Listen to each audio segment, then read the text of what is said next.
voulais faire un festival qui montre une autre image des gens du banlieue, entre angélisme et stéréotypes. Comment est-ce qu'on peut voir d'une autre manière autant de millions d'habitants en France et d'arrêter d'être dans à réduire autant de personnes en quelques stéréotypes. Et donc on a essayé de faire un grand choix de façon différente de voir la chose sur cette question et dans une grande transdisciplinarité, je ne sais pas si c'est le mot, mais d'une façon à travers tous les moyens d'expression possibles.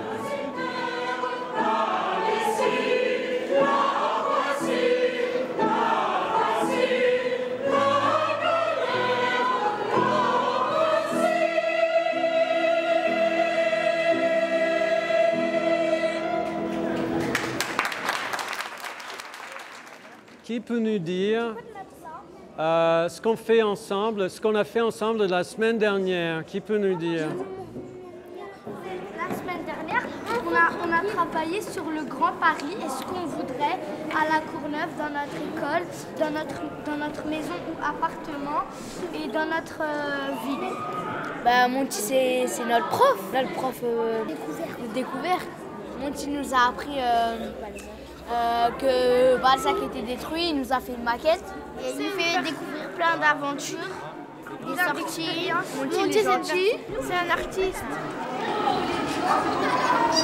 Depuis qu'ils sont au CP, ils travaillent avec lui dans des ateliers sur l'urbanisme. Donc ils ont commencé à travailler sur la destruction de la tour Balzac, dont certains habitaient déjà. Et donc cette année, ils nous a contactés pour cette exposition au Palais de Tokyo. Donc les enfants en amont en classe ont réfléchi à ce qu'ils aimeraient pour le Grand Paris, qu'est-ce qu'ils aimeraient avoir de plus sur leur commune, sur leur école, dans leur quartier, dans leur maison. Et aujourd'hui, donc, ils font ces banderoles où ils vont inscrire leurs revendications.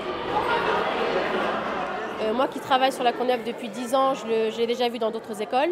Il s'investit beaucoup et les enfants sont intéressés parce que c'est un personnage qui ne ressemble pas du tout aux adultes qu'ils ont l'habitude de voir.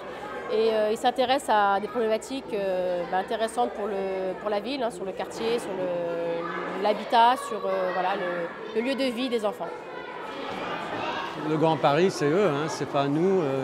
Et la voix de l'enfant dans l'architecture, en urbanisme, c'est quelque chose que je pense est très important et on n'écoute pas assez. Ils ont vraiment des choses à dire.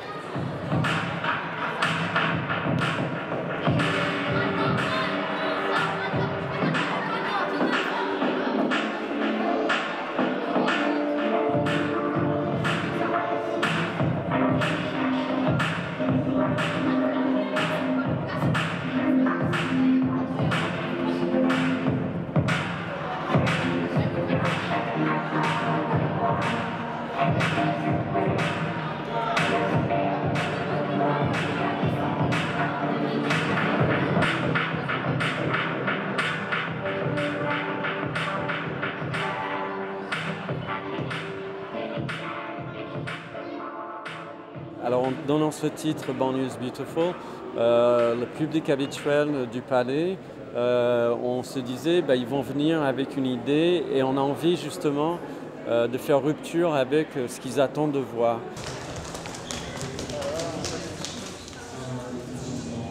Et l'idée c'est ça, c'était de montrer une création participative qui concerne les habitants, qui concerne des gens qui sont parfois loin du monde de l'art contemporain et de leur proposer de venir ici et de présenter leur travail. Il est là, dans l'odeur de la mort récente, l'incroyable aigre goût. Il vient d'éclore, il est là, il rôde, il nous connaît à présent, nous le connaissons, il ne s'en ira plus jamais. Il faut éteindre le feu dans la loge.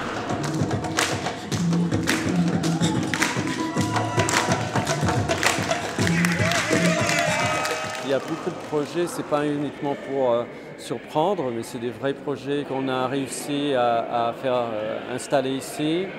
Entre autres, une installation de plantes carnivores suite à un projet que j'ai fait avec les enfants à la Courneuve depuis 2007, mais aussi une chanteuse d'opéra, un choral de musique baroque vénitien, De l'eau de rose d'un banlieue de Lyon avec l'artiste Thierry Boutonnier, ou le miel béton avec l'artiste Olivier Darnay à Saint-Denis.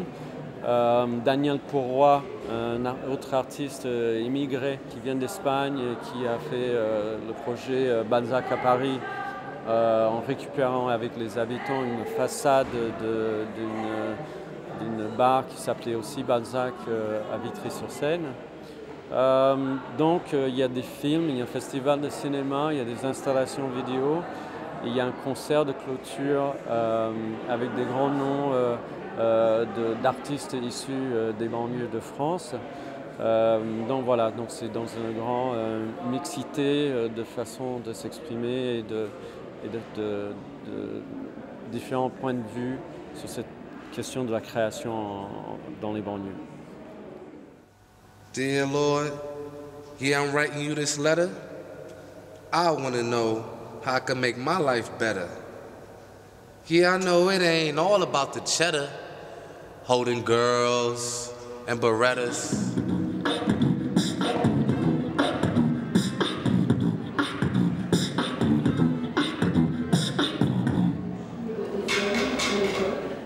C'est aussi compliqué de raconter aux gens ici qui viennent, qui font partie de l'œuvre. Le festival est considéré comme une œuvre qu'il a créée. Et donc effectivement, à expliquer, à dire à quelqu'un vous faites partie de l'œuvre, vous intégrez voilà, une sculpture, etc. Parfois c'est un peu compliqué. Mais c'est aussi magnifique parce qu'on transmet quand même quelque chose, on transmet des choses, des idées, etc. Et les gens n'hésitent pas à venir, à prendre la parole, à développer des choses, à trouver des idées avec nous, etc. Donc c'est très bien. Le travail de Monty, c'est difficile à définir parce qu'il est polyforme et parfois insaisissable. Et c'est vrai qu'il a cette capacité extraordinaire de choisir des artistes et des associations ou des gens qui sont tous humainement généreux, intenses.